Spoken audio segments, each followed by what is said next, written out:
It turns out the issue of the Somali meat contributed significantly to the decision of the British to occupy the northern part of what we know today as Somalia. And this is a very interesting part of history that I found while reading the articles that were published by the Royal Geographical Society. And these are articles, of course, that are part of the book, The Somalis and Their Lands. And these are articles that were published between 1830 and 1890. Now, this is an article that was written by one Langton Prendergast Walsh. Now, turns out this individual was the very first vice consul at Berbera in 1880s, and he was sent there, I think, in 1884. And the reason he was sent there is because there was a worry among the British about the events that were happening, and their worry was significantly rooted in the need for the Somali meat. And we are going to read a part of this article where he talks about that. This article was published around 1890, would be late 1880s. And it's a long article, but this is an article that I found to be very useful, especially if you want to understand the events that happened just before the British took over what we know today as Somaliland, how the events that informed their decision and what happened. There are the Egyptians, of course, involved, and there are the Turks involved. There was a huge interest on that land from the Egyptians and from the Turks, and then, of course, from the British. And the British were worried that it was going to be another European country taking over. Of course, the French were there, and then, of course, the Italians came further to the south. Now, let's read and see what he says. He says, I made the acquaintance at Aden of Captain Frederick Mercer Hunter, second assistant political resident.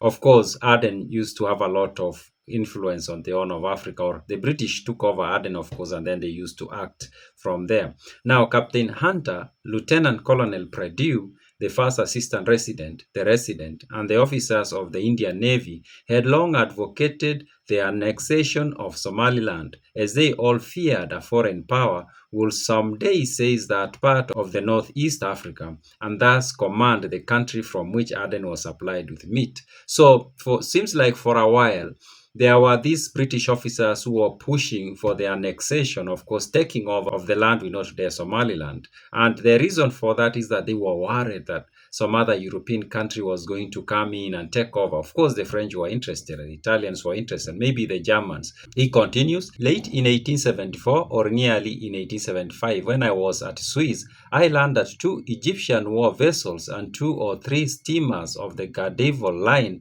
had taken on board troops and stores for transport to Berbera, which was the chief town and the only good harbor on the African littoral of the Gulf of Aden. So this guy was in Egypt in 1874, and he finds out that the Khedive, as he was called, the ruler of Egypt, was making plans to send ships and we could say armies to the Horn of Africa, and he actually did. He took over Berbera, technically took over Berbera, took over Harar and those towns, major towns around that region. And that was worrying to this gentleman, and he decided he was going to inform his seniors about it. He says, through the courtesy of Mr. Tuck, the agent of the Eastern Telegraph Company at Suez, I unofficially telegraphed this information to Captain Hunter. The latter was greatly relieved that the occupation was not being made by European power and immediately proceeded to Berbera. So Hunter, who was his senior, finds out that the Egyptians were moving into Berbera and, of course, Harar. But he was relieved that it was actually not another European country doing it. It was the Egyptians, because they understood that they had leverage on the Egyptians. And this is something I've talked about in another video. At this time, the Egyptians have a huge debt from the British, and the British understood that they could leverage that debt, and in fact, in the end, they leveraged that debt to get the Egyptians to leave Zeeland, Berbera. He reached that port a few days before the arrival of the Khedive squadron, and thus was on the spot to protest against the Egyptian occupation of Somaliland. So the British, even though he was relieved that it's not another European power, they, however, were not happy that the Egyptians were coming to those lands.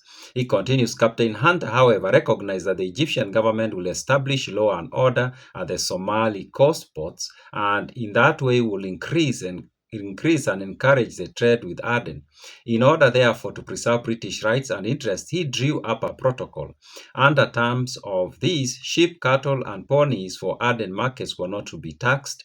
British trade generally was to be facilitated, and our merchants, as well as the European and natives of India and Aden, were to be protected and allowed to reside at the coast ports. So the British, as it seems, they were very much interested in protecting the supplies of the meat from the lands of the Somalis. And I've talked about this in other videos. While reading H.G.C. Swain's book, 17 Trips to Somaliland, he mentions that the Aden used to import close to 70,000 goats alone from the Horn of Africa, from the lands of the Somalis.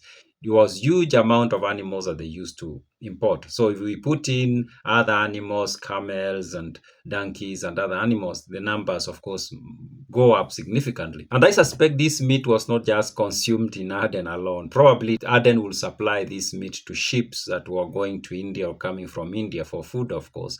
So it was important for the British, seemingly, to protect that supply from the Horn of Africa. The officer commanding the Egyptian force at Berbera accepted these conditions. To them, the Khedive also offered no objection. The Turkish government, on the other hand, refused to recognize or agree to the terms of Captain Hunter's protocol.